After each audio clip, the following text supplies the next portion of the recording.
Magandang araw po sa inyong lahat at sa atin po mga senior high, sa atin po mga out of school youth, at sa atin po mga panauhin, mga guro, mga magulang. Salamat po ng napakarami sa inyo sa pagtiyaga na hubugin at turuan po ang ating mga kabataan upang nang sa gayon makamit po nila yung bawat kani-kanilang pangarap balang araw po. Sa ngayon po, ako po si Kuya Gerson Santillana ninyo. Ako po yung inyong resource speaker. Salamat po sa binigay na pagkakataon ng DepEd sa akin na maging parte ako ng programang ito upang nang sa gayon makapagbigay po ako ng inspirasyon sa mga kabataan, sa mga out of school youth na hindi po nakapagpatuloy ng kolehiyo o kaya man nakapagpatuloy ng kolehiyo ay may pangarap sa buhay na makapag-abroad. So, yun po, malagod ko pong ibabahagi sa inyo yung akin pong karanasan kung paano po ako nakarating dito sa Canada. So ano nga po ba yung aking po mga ginawa, yung mga paraan na ginawa ko para po makarating ako dito sa Canada. So unang-una po, nung after kong gumraduate din ng high school, katulad ninyo, ay hindi na po ako nakapagkolehiyo. Naghanap na po ako agad ng trabaho dahil gusto ko rin makatulong sa akin po mga magulang. So yun po, kakahanap ko po ng trabaho, napadpad po ako ng Metro Manila. Diyan po ako na regular ng trabaho sa URC, 11 years po ako diyan. So that time po ay nagkaroon ng scholarship sa TESDA, yung Slaughtering Operations in C2, 2017 po yan. At Diyan po nagsimula yung pangarap ko ng mga abroad kasi that time ay in demand po yan. Hanggang ngayon in demand po yan sa New Zealand, Canada, Australia, sa United Kingdom. So, bago po kayo maka-apply ay kailangan nyo lang, may mga bagay po kayong dapat kailangang gawin, mga requirements po. Unang-unang requirements ay yung in situ na galing sa TESDA, yung certification. Tapos, experience. Ilang taon ba yung kailangang experience? Isa po, pwede na.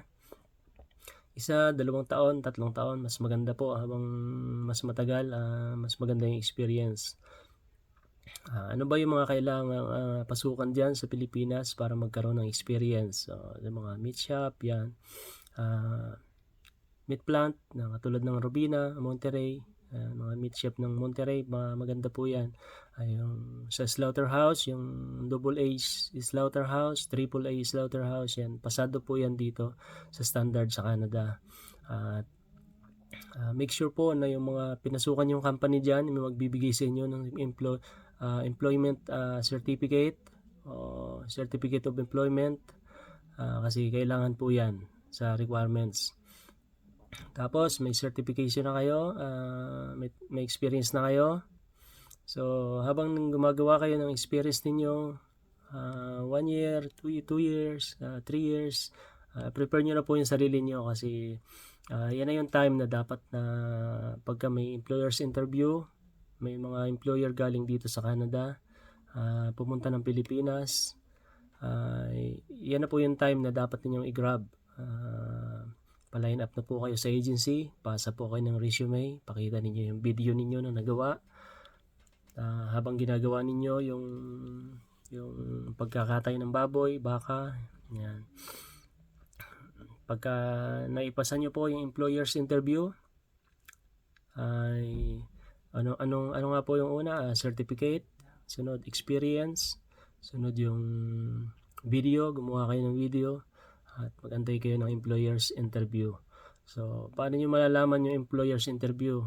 Sa agency po yan. Dapat makapunta kayo ng agency, pasa kayo ng resume ninyo, tapos video. Pagkapasok na po yung video ninyo, antay po kayo ng employer's interview. So, yun. After ng employer's interview, pag naipasa nyo na po yung employer's interview ninyo, ay may medical na kayo. So, medical, take ng IELTS, yung International English Language Test.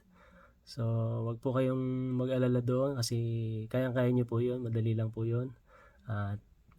Pero meron lang iba na natatakot mag-try kasi takot silang mag-English. At saka bukod doon ay may kamahalan po yung pag-take ng IELTS. So, kaya yung iba natatakot mag-try, pero wag po kayong matakot mag-try. At bigyan niyo po talaga lagi ng time yan na makapag-try kayo, kasi yung minsan first time niyo mag-try, doon po nakakapasok kaagad. Katulad sa akin, first time ko mag-apply at mag-take ng IELTS, so pasok naman po kaagad. At ngayon nandito na po tayo sa Canada.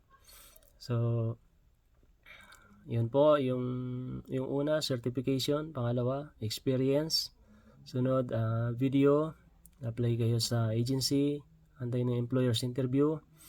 Pag may employer's interview na po, maipasa ninyo yung employer's interview. Pasok na yon, medical na kayo, IELTS na kayo.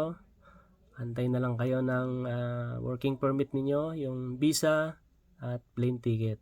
Ang kagandahan po niyan, sagot po yan lahat ng employer. Wala po kayong gagastusin na malaki. Yung medical lang at saka yung IELTS ninyo, yung babayaran ninyo.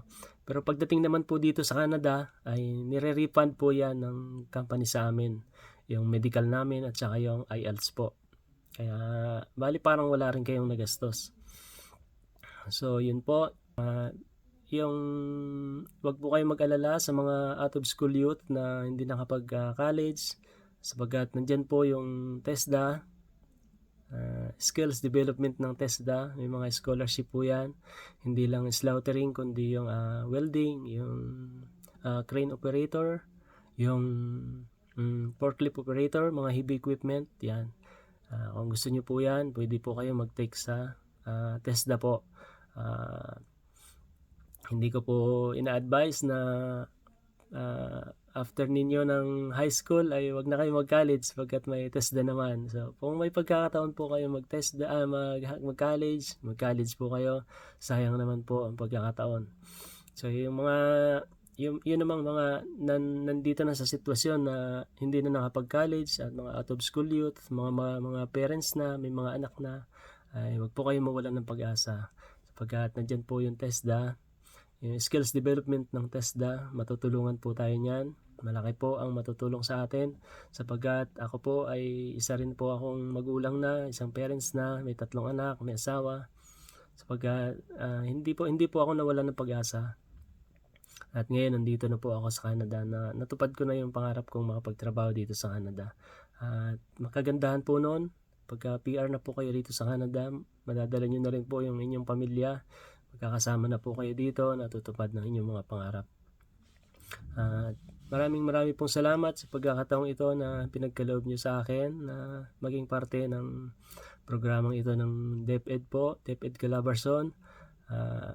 Sa Taysan National High School, sa mga guro, maraming pong salamat. Sa kay Ma'am Lilian Virano po, salamat po sa pagtiwala sa akin na maging resource speaker ninyo po. Sana po naka-inspired ako sa mga kabataan ngayon, sa mga out of school youth, na magpatuloy. Huwag tayong tumigil sa pangarap natin. Kailangan matupad natin yung pangarap natin. Isipin po natin lagi na magsipag, tiyaga, laging manalangin sa Kanya, at lagi po natin gawin yung tama sa lahat ng oras. Habang tayo po ay nagtatrabaho, nag-experience po tayo dyan sa Pilipinas, gawin po natin yung lagi yung tama. Kahit nakikita natin yung mga kasamahan natin na hindi gumagawa ng tama, so sa atin gawin pa rin natin yung tama para magawa natin yung trabaho natin ng maayos. Yun po, salamat po ng napakarami. Sana po naka-inspired po ako sa inyo. Sa mga gusto mag-apply po, after ng experience ninyo, ay ito po yung mga agency na pwede po pala nating pag-applyan. Make International, yung Magsaysay Global, yung New Life Agency. So yan po yung mga agency na pwede po nating pag-applyan. So kung may mga karagdagan po kayong katanungan, may mga gusto po kayong linawin, ay pwede nyo po akong i-message po sa akin pong FB account, Gerson Santillana po. Nandito po si Kuya Gerson para sagutin nyo po mga ibang katanungan. So yan po. Maraming pong salamat. Mabuhay po ang Pilipinas, mabuhay po ang Pilipino. Salamat po, bye-bye po. Mag-ingat po kayong lahat.